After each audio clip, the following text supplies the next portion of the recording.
오늘 읽은 이 본문의 소제목이 순종하여 받는 복이에요. 오늘은 이제 순종하여 받는 복에 대해서 나눌 텐데, 특별히 제가 계속 돈에 관해서 이야기를 하잖아요. 돈이라는 것은 눈에 보이는 가치 평가고 우리가 받을 수 있는 복의 여러 갈래 중에 한 가지입니다. 그래서 돈에 관해서 우리가 알고 돈을 어떻게 사용해야 될지, 돈이 어떻게 해서 우리에게 오는지에 대해서 배우면 그 안에 하나님께서 주시는 여러 가지 복의 내용들이 함께 담겨 있는 거예요. 그렇게 이해하시면 되겠습니다. 우리가 부자들의 이야기를 이렇게 TV나 주변에서 듣다 보면 부자들이 가난했다가 부자가 된 그런 사연들이 종종 훈장처럼 따라다니는 모습을 볼 수가 있어요. 가난해서 끼니조차 자기가 감당하기가 어려웠는데 그런 사람들이 열심히 노력해가지고 불행한 삶을 행복한 삶으로 바꾸고 가난한 삶을 부유한 삶으로 바꿨을 때, 그런 이야기를 들을 때마다 그 사람들은 많은 사람들의 부러움을 사기 마련입니다. 우리도 그런 삶을 살고 싶다고 생각이 들죠. 그런데 우리가 그런 이야기를 듣고 볼 때에 간과하지 말아야 될 사실이 무엇이냐면, 가난한 사람이 부유해졌다고 해서 그 사람의 삶이 불행해서 행복으로 꼭 바뀌는 것은 아니라는 거예요. 그러니까 그들의 삶이 편리해지고 조금 더 쾌적해진 것은 사실이지만, 오히려 부자가 된 이후에 가난했던 시절을 회상하면서 그때가 좋았다, 그때가 행복했다라고 하는 사람도 적지 않습니다. 그러니까 우리는 지금 현재 가난하고 또는 지금 현재 하고 있는 일이 실패했다고 해서 그 사람이 불행하다거나 또 열등하다고 그렇게 일방적으로 매도할 수는 없는 거예요. 그러니까 제가 돈에 관해서 이야기할 때에도 여러분들이 부자가 되라고 돈을 많이 벌라고 조명하는 것이 아닙니다. 다만 우리가 그런 생각에 자기 처지를 딱 대입해가지고 현실에 안주하거나 그리고 자기 상황을 합리화하지는 말자는 거예요. 미국의 심리학자 데이비드 마이어스의 행복의 추구라는 책에서 이렇게 쓰여져 있어요. 고정된 고소득보다 소득이 증가하는 상태가 더 행복감을 준다고 쓰여 있습니다. 그러니까 이게 무슨 말이냐면, 태어날 때부터 부자인 사람, 태어날 때부터 돈이 넘쳐나는 사람은 돈이 주는 행복감을 느끼기가 어려워요. 그런데 가난했다가 점차적으로 자신의 소득이 성장하는 사람은 돈이 많아져서 행복하다기보다는 그 성장점에서 행복감을 느낀다는 겁니다. 그러므로 우리가 종자에 대해서 배울 때 이것을 100배로 불려서 곡간이 가득 차고 넘치는 그런 농부의 모습을 상상하는 게 아니라, 우리가 종자를 심어서 그것을 지극정성으로 기르고 때에 맞게 물을 주고 풀도 뽑고 비료도 주면서 그것을 잘 자라게 하는 농부의 모습을 상상해야 돼요. 그래서 우리는 지금부터 이제 다 농부가 되는 겁니다. 무슨 농사를 지어요? 돈 농사를 짓는 거예요. 우린 돈 농사를 짓는 농부의 마음으로 재정을 관리해야 돼요. 그래서 마치 농부들이 자기의 밭과 논에 씨를 심고 1년 동안 그것들이 잘 자라게 하기 위해서 아침마다 새벽같이 나가서 저녁까지 수고하는 것처럼, 그것들을 돌보고 아끼는 것처럼, 그것을 돈으로 화폐로 보는 것이 아니라 생명으로 보고 가꾸는 것처럼, 우리도 우리에게 하나님께서 주신 이 물질을 소중하게 여기고 사랑하고 가꾸고 잘 자랄 수 있도록 보살펴야 된다는 겁니다. 그런 마음으로 순종하는 사람에게 하나님께서 큰 복을 예비하시는데, 순종의 근원은 하나님의 뜻대로 변화되는 것이에요. 오늘 핵심은 순종하는 사람에게 하나님께서 복을 주시는데, 순종의 핵심은 하나님의 뜻대로 변화받는 것이다. 변화받는 것이다. 기억하시기 바랍니다. 자, 종자를 어디에 심어야 하는지 우리가 지난주에 함께 나눴어요. 돈을, 하나님께서 우리에게 돈을 주실 때 그것을 다 먹는 양식으로 쓰는 게 아니라 씨와 먹을 양식으로 구분해야 되는데, 그 씨는 심어서 배가를 시킬 종자라고 했어요. 그래서 우리는 그것을 종자돈이라고 이야기를 했죠. 그리고 그것을 이제 어디에 심어야 되냐가 중요하다. 종자의 크기가 크거나 그 양이 많다고 해서 소출이 꼭 많은 것이 아니라, 물론 크거나 많으면 좋겠지만 그것보다 더 중요한 것은 어느 밭에 심느냐가 가장 중요하다. 길갓밭에 심어버리면은 소득이 하나도 없고 다 없어져 버리고, 돌짝밭에 심으면은 심은 것보다 못하게 걷어들이고, 가시밭도 마찬가지로 심은 것보다 못하게 걷어들이는데, 좋은 밭에 심으면 심은 것에 30배, 60배, 100배를 거둘 수 있으니까 밭이 중요하다. 그러면 우리가 좋은 밭은 어디냐? 1번이 내 안의 밭이라고 했어요. 내 습관, 내 기질, 내 행동 패턴, 내 말, 내 마음, 내 생각, 이것을 바꾸는 게 가장 중요해요. 그러니까 우리는 무엇인가 이런 이야기를 들었을 때에 당장에 빠르게 내 삶의 변화가 나타나길 원하고, 자기는 문제가 없는데 어떤 상황이나 외부의 문제 때문에 나는 돈이 없어, 나는 가난해, 나는 그때 돈을 벌지 못했어 라고 생각하는데, 사실은 가장 큰 문제는, 가장 큰 변화의 포인트는 자기 안에 있는 거예요. 그래서 자기 안의 밭을 먼저 기경해야 돼요. 내 안에 있는 돌들을 다 끄집어내고, 그 돌, 땅에 박힌 돌 빼기가 얼마나 힘듭니까? 땅에 박힌 돌을 빼려면 삽도 부러져요. 근데 그것을 뽑아내야 된다고요. 그걸 뽑아내고, 그리고 가시 덩굴이 얼마나 많아요. 내 마음에 가시 덩굴이 얼마나 많아요. 가시 덩굴은 재물에 대한 유혹과 미래에 대한 염려라고 했어요. 그러니까 내가 미래에 대한 염려와 내 안에 욕심, 탐욕 이런 것들이 얼마나 많냐고요. 그런 것들을 먼저 다 제거하고, 땅에다가 좋은 흙을 다 뿌려가지고 좋은 밭을 만들어야 돼요. 내가 좋은 밭이 돼야 하나님이 나에게 재물을 부어주셔도 그것을 잘 감당하고 불려나갈 수 있는 사람이 되지. 내가 준비가 안 돼 있으면 아무리 나에게 로또 복권이 맞고 부모님이 수많은 재산을 물려주고 해도 그것이 다 없어져 버린다고요. 그러니까 1번은 내 안의 밭을 잘 기경하는 게 1번이에요. 오늘 순종하는 사람에게 복을 주신다는 것도 그 자기 변화를 감당하는 사람, 그 자기 변화를 기꺼이 맞이하는 사람에게 복을 주신다, 이런 말입니다. 당연히 그렇게 자기 안의 밭을 잘 가꾼 사람은요, 이제 모든 상황이 그대로인데 삶이 완전히 바뀐 걸 경험해요. 자기가 나갔던 일터도요, 아침마다 가기 싫고 진짜 부패, 그리고 공정하지 못한 것 때문에 스트레스 받는 일터가 즐거운 일터로 바뀐단 말이에요. 내가 헌신하고 하나님께서 지금 나에게 하기를 원하시는 일이 무엇이고, 내가 지금 해야 될 일은 무엇이고 해야 될 말은 무엇인지를 알게 되고, 내가 앞으로를 위해서 준비해야 될 것이 무엇인지를 깨닫게 돼요. 직장에 다니는 사람은 승진하기 위해서 노력할 수도 있고, 이직을 위해서 노력할 수도 있고, 은퇴 이후를 위해서 준비할 수도 있어요. 그런 것들을 해야 된다는 거예요. 그 시간을 허송세월로 보내면서 나라 탓하고 회사 탓하고 주변 탓하는 사람이 가장 어리석습니다. 지금도 가난한 상황에서 부유해지는 사람들은 계속 나오고 있어요. 자기가 그렇게 사는, 자기 삶이 변화하지 않는 것은 전적으로 한 80% 이상은 본인 탓이라고 봐야 돼요. 우리가 준비하지 않고 미래에 대해서 디자인하지 않았기 때문에 내 삶이 그대로인 거다. 그러니까 내 실력을 키우는 밭에다가 종자를 심어야 돼요. 그리고 자산 또한 계속 불려나갈 수 있게, 우리가 요행을 바라는 게 아니라 내가 이해하고 오래 버틸 수 있는 투자, 내가 잘 아는 분야에 대해서 시간을 가지고 투자를 하는 것을 계속해야 된다. 시간은 하나님께서 우리에게 주신 가장 큰 선물이에요. 시간이, time is gold라고, 시간이 금보다 더 귀하다는 말은 우리가 많이 들었지만, 우리는 시간을 금처럼 쓰지 않고 물처럼 쓰죠. 그러니까 물값밖에 못 버는 거예요. 시간을 금처럼 써야 금값을 벌 수가 있습니다. 내 시간을 금같이 써야 돼요. 그리고 다른 사람의 시간도 금처럼 여겨야 돼요.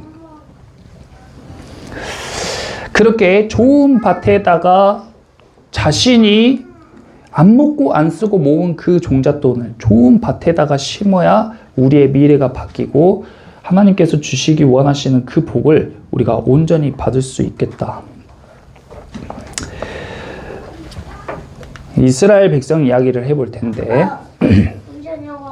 성경에 보면 창세기에 출애굽기에 이스라엘 백성들이 애굽이라는 나라에서, 애굽은 그 당시에 미국과 같은 나라예요. 애굽이라는 나라에서 400만 명 이상 노예 생활을, 430년 이상 노예 생활을 합니다.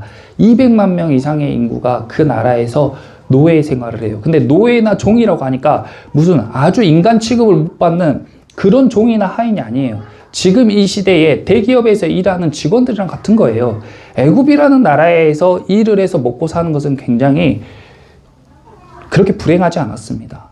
그러니까 광야에서 이스라엘 백성들이 힘들고 지칠 때, 애굽에서 일할 때는 고기도 먹고 맛있는 것도 먹고 좋았는데 그때가 훨씬 더 좋았다, 이렇게 회상을 하잖아요. 그러니까 인간 취급을 못 받는 그런 종이나 하인이 아니라 그냥 대기업에서 일하는 직원들과 같은 그런 개념이었다. 그런데 이곳에서 이렇게 안정된 삶을 살고 있던 사람들을 모세라는 목사죠. 그 모세라는 목사가 하나님의 영감을 받고 이 사람들을 이제 애굽에서 탈출을 시킵니다. 무엇이라고 탈출을 시키냐면 하나님께서 너희를 젖과 꿀이 흐르는 땅으로 인도하실 것이라고 이야기를 해요. 그러니까 사람들이 그 얘기를 듣고 너무 좋죠. 그 얘기는 지금 시대로 이야기하면 무슨 이야기냐면 너희가 다니는 직장을 그만두고 나를 따라와라. 하나님께서 너희를 부유하게 하시고 부자로 만드시고 돈 걱정 안 하게 만들어 주실 것이다 하고 그 사람들을 인도하여 낸 거예요. 근데 이 사람들이 다 나오면 이 기업이 어려워지겠죠? 망하겠죠? 그러니까 이 사장이, 이 바로가 이 사람들을 못 나가게 막았는데 하나님의 기적 같은 일하심으로 이 사람들이 다 나오게 됐죠, 결국에. 그래서 이 사람들이 하나님께서 지정하신 그 젖과 꿀이 흐르는 땅이 사람의 도보로 7일에서 40일 걸리는 거리입니다. 그러니까 한 달 조금 넘으면, 길게 잡아도 한 달 조금 넘으면 우리의 삶이 완전히 변화될 것을 기대하고 이 많은 사람이 모세를 따라갔어요. 그런데 결과는 어땠냐면 그 7일에서 40일 걸리는 거리를 결론적으로는 40년 동안 헤맵니다. 그 광야에서 뱅뱅뱅뱅 도는 게 40년이 걸려요. 그래서 그 사이에 그 사람들의 원망과 불평과 모세에 대한 그 분노가 감당할 수가 없어요. 그래서 그 사람들은 2명 빼고 다 죽습니다. 그 하나님께서 주시는 그 부유함을 맛보지 못하고 2명 빼고 다 죽어요. 그리고 그 2명과 그 다음 2세대들이 하나님이 주시는 그 부유함, 그 젖과 꿀이 흐르는 땅으로 가가지고 부유한 삶을 살게 됩니다. 근데 그것이 우리에게 주는 시사하는 바가 무엇이냐면 이 광야를 왜 하나님께서 허락하셨냐? 애굽에서 나와서 광야로 나와 보니까 애굽에서보다 더 못한 삶이야. 물 걱정하고요. 먹을 게 없으니까 매일매일 하나님께서 만나를 내려주시긴 하는데 맨날 맛도 똑같고 하루 세끼 똑같은 것만 계속 먹다 보니까 너무 물려서 미칠 것 같아. 이것은 우리가 극단적 예입니다. 제가 이해를 돕기 위해서 극단적으로 예를 드는 거예요. 대기업에 잘 다니던 사람을 제가 하나님 믿으면 더 부유해지고 돈 걱정 안 하고 살 수 있어요. 우리 같이 하나님께 헌신해 봅시다. 직장 그만두고 저랑 같이 기도하기 시작한 거예요. 그러니까 대기업에 다닐 때에는 그래도 조금 여유 있고 자기가 먹고 싶은 거, 자기가 누리고 싶은 거 하면서 살 수 있었는데 나와보니까 이제 수입도 없고 매일매일 저랑 김밥만 먹으면서 계속 지내면서 목사님이랑 같이 한 달만 이렇게 살면은 이제 정말 하나님께서 나에게 복 주시겠지 하면서 김밥을 먹었는데 그것을 40년 동안, 올드보이도 아니고 김밥을 40년 동안 먹은 삶, 그렇게 된다는 거예요.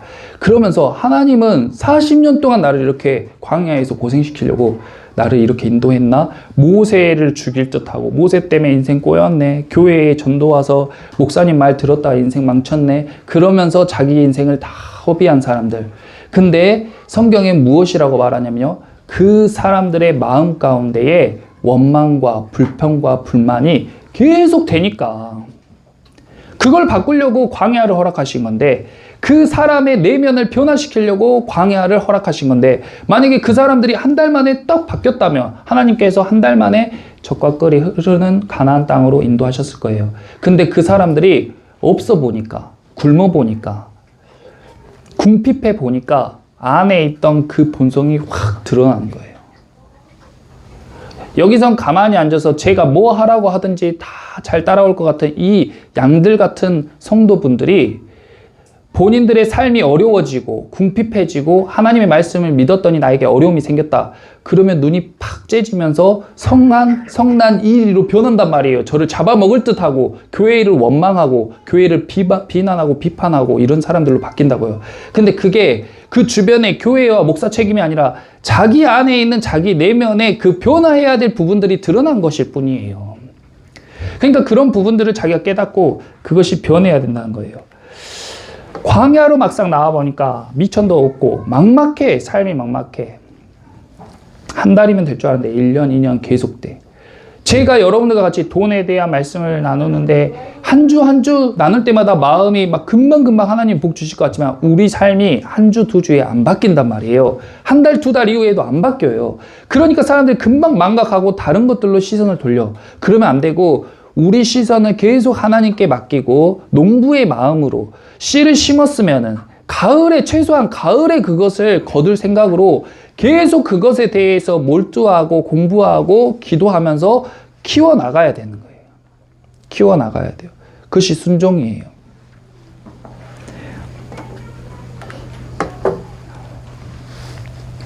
모세가 이스라엘 백성들에게 자 나를 따라오면은 하나님께서 너희를 부유하게 하신다 하고 나왔는데 광야로 가가지고 먹을 것도 없고 마실 것도 없고 그리고 갑자기 혼자 산에 가더니 내려와서 10계명이라고 또 계명을 주고 이걸 막 지키라고 하고 그리고 갑자기 성막을 지어야 된다고 있는 재산들을 다 가지고 오라 해가지고 교회를 건축하는 그런 것들을 보면 어때요, 여러분? 제가 여러분들에게 성도 여러분 이것도 해야 되고 저것도 해야 되고 이렇게 말하고 자, 여러분들 지금 어려울 때 더 교회 건축해야 됩니다. 가진 거 다 이렇게 헌금하세요. 해가지고 교회 건축하고 이스라엘 백성들이 처한 상황이 그거란 말이에요.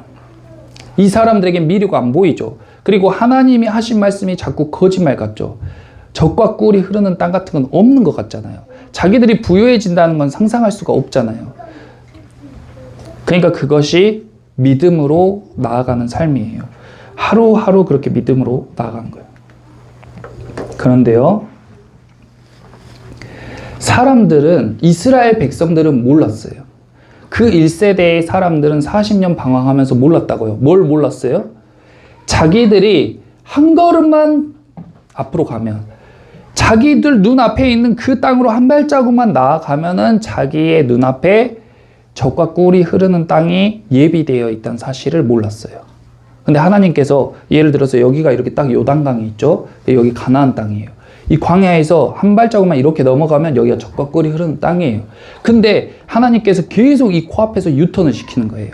1년째 유턴, 2년째 유턴, 3년째 유턴. 왜 계속 유턴해요? 그 사람이 준비가 안 되고 변화가 안 돼 있으니까.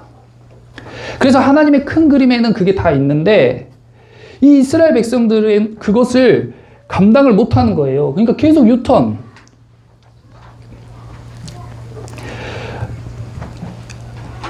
출애굽기와 레위기, 민수기, 신명기에 그런 이야기들이 많이, 광야에서 있었던 일들이 많이 기록이 되어 있는데 그 중에 한 가지 정탐꾼 이야기가 있어요. 이스라엘 백성들이 이렇게 가나안 땅을 딱 앞두고 있어요. 근데 광야는 먹을 것도 없고 물도 없어요. 가나안 땅을 코앞에 두고 이스라엘 백성들이 10명의 정탐꾼을 선별해가지고 자, 저 땅이 어떤지, 진짜 젖과 꿀이 흐르는 땅인지 한번 보고 와라 해서 보냈습니다. 근데 그 사람들이 갔다 와서 하는 말이 그 땅은 진짜 젖과 꿀이 흐르는 땅입니다. 포도송이가 너무 커가지고 포도송이를 두 사람이 어깨에 메고 다닙니다. 여러분, 포도송이가 하나가 이렇게 이 트리만하게 커가지고 이걸 혼자 못 드니까 두 사람이 메고 이렇게 들고 다녀요. 포도송이를. 그러니까 먹을 것들이, 그 부요함이 이루 말할 수 없는 것이죠. 그러면 그걸 취하면 되잖아요. 근데 그 이스라엘 백성들 중에 8명이 뭐라고 했냐면, 근데 거기 있는 사람들이 너무 강해서 우리는 그 사람들에 비하면 메뚜기 같이 보입니다. 절대 우리가 싸워서 그 사람들을 이길 수가 없어요. 거기에 돈이 있는 건 맞아. 그걸 하면 부자 되는 건 맞아. 근데 내가 그걸 할 능력이 안 돼. 내가 그거 할 짬이 안 돼. 그게 이스라엘 백성들의 고백이었어요. 그런데요, 거기에서 여호수아와 갈렙이란 사람은 10명의 정탐꾼 중에 2명, 여호수아와 갈렙은 뭐라고 했냐면 그들은 우리의 밥입니다. 저를 보내주세요. 제가 그들을 정복하고 그 땅을 정복하겠습니다. 이 산지를 내게 주세요. 제일 강한 사람들이 있는 곳으로 나를 보내주세요. 내가 그 땅을 차지하겠습니다.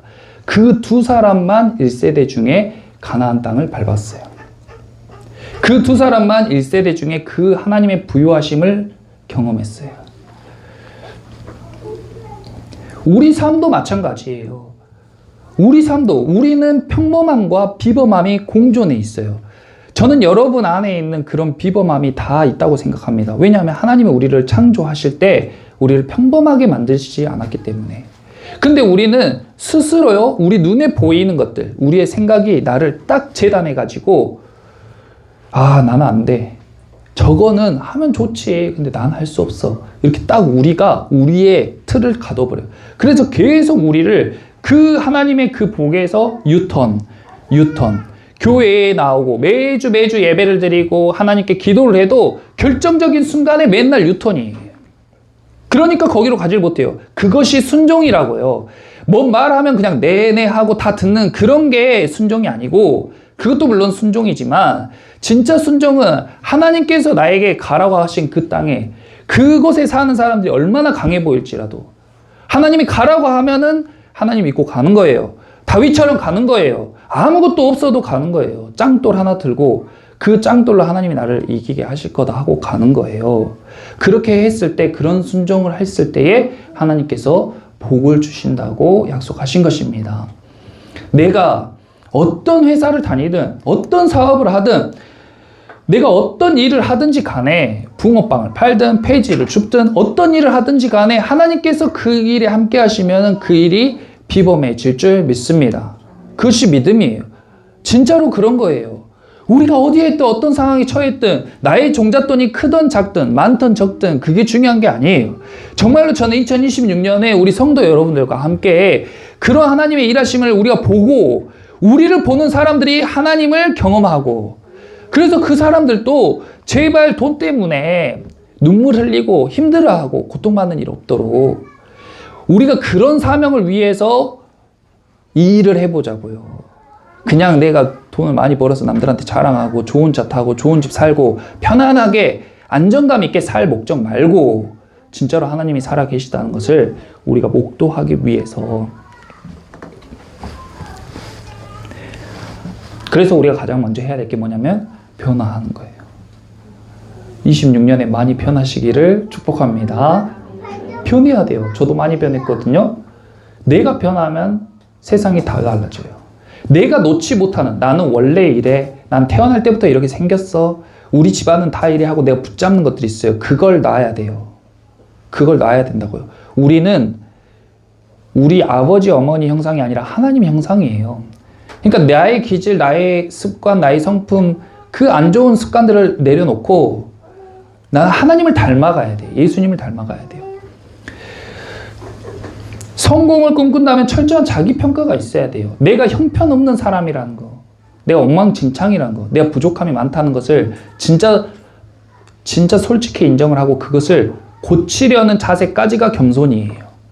아, 저는 못하니까 안 할게요. 이게 겸손이 아니고, 내가 진짜 부족하고 나 이 부족한 것을 채우기 위해 이렇게 내가 노력하겠어까지가 겸손이라고요. 제가 어떤 사역을 맡겼는데, 아, 목사님 저는 감이 안 돼서 그거 못합니다. 이게 겸손이 아니고, 아, 부족하지만 제가 이런 부분이 부족하지만 제가 한번 최선을 다해서 보완해서 해보겠습니다. 그것이 겸손이라고요. 매주 와가지고 말씀을 듣고 아, 하나님께서 해주시겠지 하면서 계속 그 자리에 있는 사람은 그냥 자기 삶에 아무 변화가 일어나지 않아요. 자기 개발서에 있는 것도 마찬가지예요. 자기 개발서를 제가 100권 넘게 읽었거든요. 그런다고 제 삶이 안 달라지는 거예요. 근데 성경을 읽으면 내가 변화되고 내가 바뀌더라고요. 자기 개발서는 나를 변화시키지 못해요. 나한테 좋은 느낌은 줘. 막 내가 성공할 것 같고 잘 될 것 같은 그런 도취하는 기분은, 감정은 이렇게 고취하게 만들어줘. 근데 나를 실제적으로 변화시키지 못해요. 근데 하나님의 말씀은 살아있고 활력이 있어 좌우의 날선 어떤 검보다도 예리하여 우리의 마음과 생각을 찔러서 쪼개가지고 실제로 변화시켜버려요. 실제로 내가 변하니까 내 삶이 달라지는 거예요. 자기가 자기의 부족함을 알고 나의 죄의 문제, 나의 죽음의 문제를 알고 내가 정말로 부족하구나. 내가 정말 내 인생에 답이 없구나. 이런 것들을 깨달았을 때 비로소 변화할 수가 있게 되는 거예요. 처음에 이야기한 것처럼 맨 처음에 마음을 다스려야 되고 그 다음에 다른 곳에 막 눈 돌리기보다 자기가 지금 하고 있는 일, 내가 지금 하고 있는 그 일을 탁월하게 해내고 그 다음에 다른 데에도 투자도 하고 저축도 하고 그렇게 해서 배로 늘리는 능력을 길러야 돼요. 배로 늘리는 능력. 단순히 계속 저축하는 게 아니라 안전하게 저축만 하는 게 아니라 배로 늘리는 능력. 그것에 대해서 고민하고 기도해야 돼요.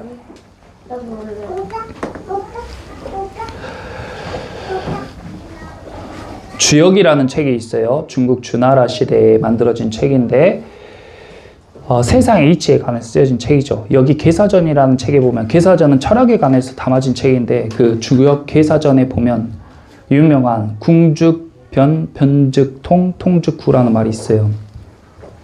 궁하면 변한다. 그 사람이 궁해야 변해요. 반대로 말하면 안 궁하면 안 변해. 하나님의 말씀을 듣고도 고개가 끄덕여지는데 변화하지 않았다. 그럼 먹고 살만하고 등 따숩고 배부르니까 그래요. 근데 자기가 얼마나 지금 절망적인 상황인지를 먼저 깨닫는 것이 1번이에요. 그래서 성경을 읽으면 나의 죄의 문제, 사망의 문제, 죽음의 문제에 우리가 부딪히면서 바울 사도가 말한 것처럼 오라 나는 공고한 사람이구나. 누가 이 상황에서 나를 건져낼까 하는 고백이 나오는 거예요. 거기가 시작이에요. 진짜 나는 형편없구나. 이대로 살면 난 정말 50살, 60살 노후가 됐을 때 난 정말 돈 때문에 괴롭고 걱정하는 삶을 살겠구나. 하나님의 은혜가 아니라 정말 사람들의 눈치 보고 내 지갑 사정 때문에 전전긍긍하는 삶을 살겠구나. 나 진짜 자유롭지 못했구나. 물질에 자유롭지 못했구나. 그런 것들을 깨닫고 인지를 해야 그 다음에 우리가 변해야겠다는 생각이 드는 거예요. 그리고 변하는 사람들은 이제 통하기 시작합니다. 막혔던 것들이 뚫리고 이걸 이렇게 해야 되구나. 내 재정관리를 이렇게 해야 되구나. 여기에서 내 돈이 새고 있었구나. 우리 가정은 이것을 잘 막아야겠구나. 그리고 내 재산은 이렇게 나눠서 여기에 이렇게 투자하고 여기에 나에게 투자하고 이만큼은 자녀에게 투자하고 이런 것들이 통하기 시작한다고요. 하나님의 뜻대로 성령의 인도하심을 따라 그리고 그렇게 통했을 때에 구원을 얻게 되는 것입니다.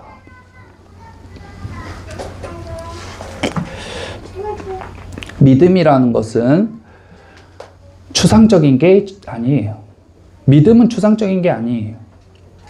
믿음은 바라는 것들의 실상이고 보이지 않는 것들의 증거예요. 우리 눈에 지금 보이지 않지만 저는 여러분들이 우리 성도들이 우리 교회와 함께 하나님의 말씀으로 변화를 받아서 정말 재정적인 문제 그리고 돈에 대한 그런 염려와 걱정에서부터 자유로워질 것을 믿습니다.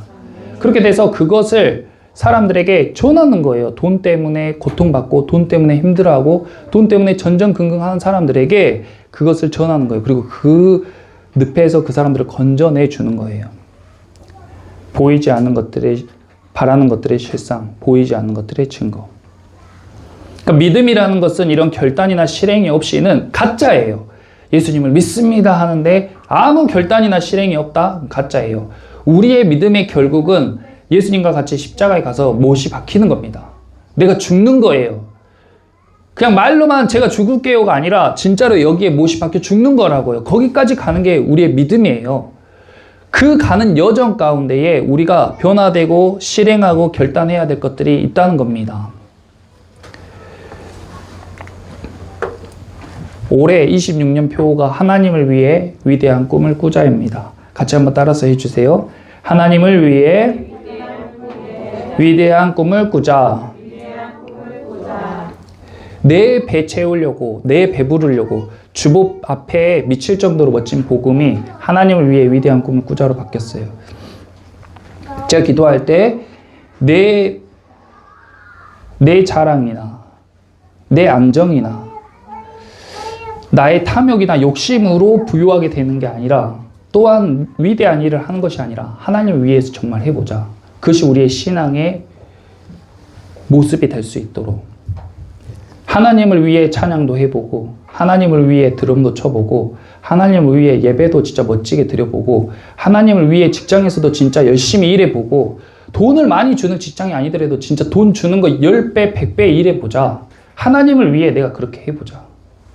하나님을 위해 투자도 해보고, 하나님을 위해 변화해보자. 그런 마음으로 우리가 2026년 이제 1월 시작인데 정말로 이 한 해 동안에 우리가 집중해서 변화되고, 돈이라는 이야기를 계속 들으면 불편할 수 있지만 더 적나라하게 계속 이야기할 거예요. 그것이 우리의 근본이고 본질이니까. 돈 보기를 돌같이 알아? 그런 말 저는 안 믿습니다. 저는 그런 사람을 거의 못 봤어요. 그러니까 우리는 더 직접적으로 그것에 대해서 부딪히고 현실적으로, 그리고 내 안에 있는 것들을 끄집어내고 진짜로 현실적으로 바뀌는 거예요. 나를 다 오픈해도 다른 사람에게 부끄럽지 않게, 뒤에서는 주고받으면서 앞에서는 거룩한 척 하는 게 아니라 진짜로 솔직하게 다 오픈하고, 그리고 우리 다 같이 잘 할 수 있도록 그렇게 하나님을 위해 위대한 꿈을 꾸자. 26년도 그리고 앞으로 저와 여러분들이 정말 믿음으로 변화되고 순종하여서 복을 받는 개인들, 가정들, 그리고 우리 교회 되기를 예수님의 이름으로 축원합니다. 아멘. 우리 주품에